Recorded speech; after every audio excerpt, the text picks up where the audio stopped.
আসসালামু আলাইকুম ছোট্ট বন্ধুরা, তোমরা সবাই কেমন আছো? আজকের ভিডিওতে আমরা জানবো সিন্সের ব্যবহার।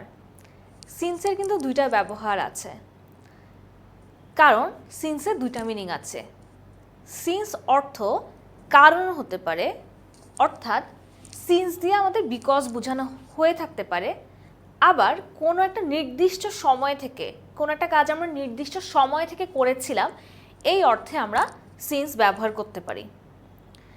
সো যখন আমরা সিন্স দিয়ে কারণ বোঝাবো তখন আমরা কিভাবে সিন্স ব্যবহার করতে পারি, তাই না? যদি সিন্স দিয়ে আমরা কারণ বুঝাই তখন আমাদের একটা স্ট্রাকচার মেনটেন করতে হবে। সেই স্ট্রাকচারটা হলো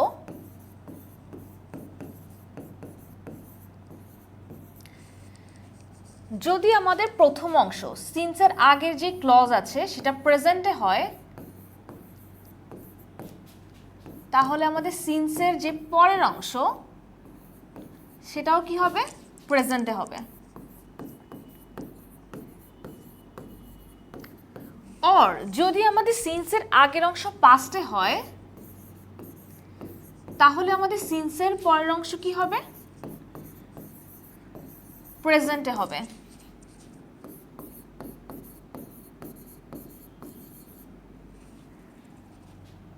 সরি, পাস্টে হবে।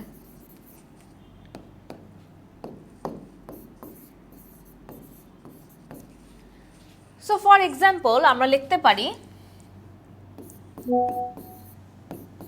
for example, since I am sick, I am not coming to the college. যেহেতু আমি অসুস্থ, আমি কি করছি না, আমি কলেজে আসছি না। since I am sick, since I am sick কোন টেন্সে আছে? প্রেজেন্ট টেন্সে আছে। তাহলে পরের ক্লজটা কি হবে? পরের ক্লজটা অবশ্যই আমাদের প্রেজেন্ট টেন্সে হবে। I am not coming to the college, এটা কি? Present continuous tense. তাহলে আমাদের যেই জিনিসটা হচ্ছে, আমাদের সিন্সের সাথে দুইটা ক্লজই আমাদেরকে প্রেজেন্টে থাকতে হবে অর পাস্টে থাকতে হবে। সিন্স আই এম সিক,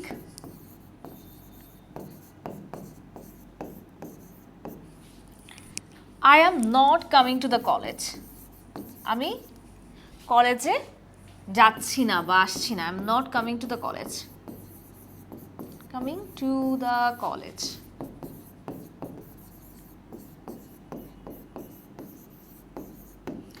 আবার ধরো এমন হতে পারে যে আমি বলতে পারি আই ডিডেন্ট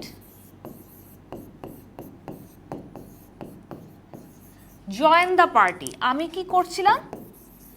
পার্টিটা জয়েন করি নাই। কেন? I didn't join the party since I was busy, যেহেতু আমি ব্যস্ত ছিলাম আমি পার্টি কি করি নাই? জয়েন করি নাই। সো একটা জিনিস খেয়াল করো, সেটা হচ্ছে আমাদের এখানে কি হলো, সিন্সের আগের অংশ পাস্টে আছে, পরের অংশ পাস্টে আছে। কেন?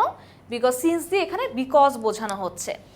আরেকটা জিনিস লক্ষ্য করার বিষয় হলো, সিন্স যদি সেন্টেন্সের মাঝখানে বসে তাহলে আমাদের এক্সট্রা কোনো কমা লাগবে না। বাট আমাদের সিন্স যখন সেন্টেন্সের ফার্স্টে বসে তারপর একটা ক্লজ বসে, আমরা যখন আরেকটা ক্লজ বসাবো ওই দুইটা ক্লজের মধ্যে একটা কমা বসবে। খেয়াল করো এখানে কি হয়েছে? একটা কমা বসেছে।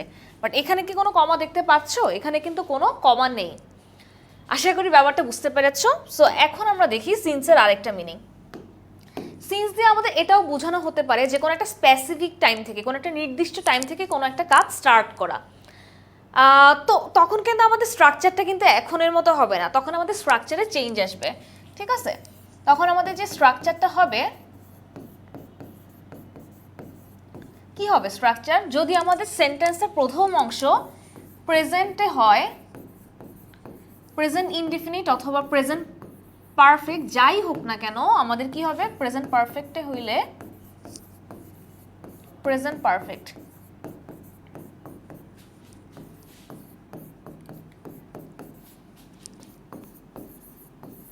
পরের অংশ আমাদের কি হবে? পাস্ট ইনডিফিনিটে হবে। আর যদি এমন হয় আমাদের সিন্সের প্রথম অংশ পাস্টে হয়, তাহলে আমাদের পরের অংশ কিসে হবে? পাস্ট পারফেক্টে হবে। আমরা কি বুঝছি?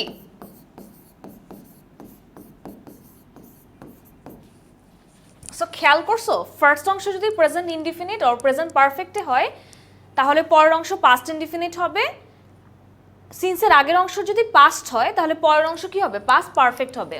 কখন? যখন আমরা সিন্স দিয়ে কি বোঝাবো? বোঝাবো যে এটা দিয়ে নির্দিষ্ট সময় থেকে বোঝানো হচ্ছে। It is many years, it is many years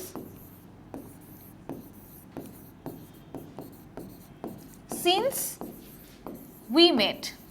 অনেক বছর হয়ে গেছে যে আমরা লাস্ট দেখা করেছিলাম। ঠিক আছে, আবার এটাও হতে পারে it was many years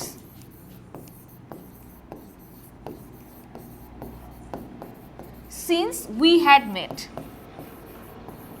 since we had met।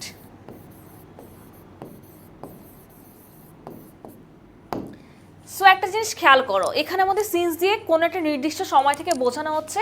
তো আমাদের ফার্স্টে কি হচ্ছে? ইট ইজ মেনি ইয়ার্স আছে। ইট ইজ মেনি ইয়ার্স হচ্ছে আমাদের প্রেজেন্টে আছে। প্রেজেন্টে থাকলে পরের অংশ পাস্টে হবে।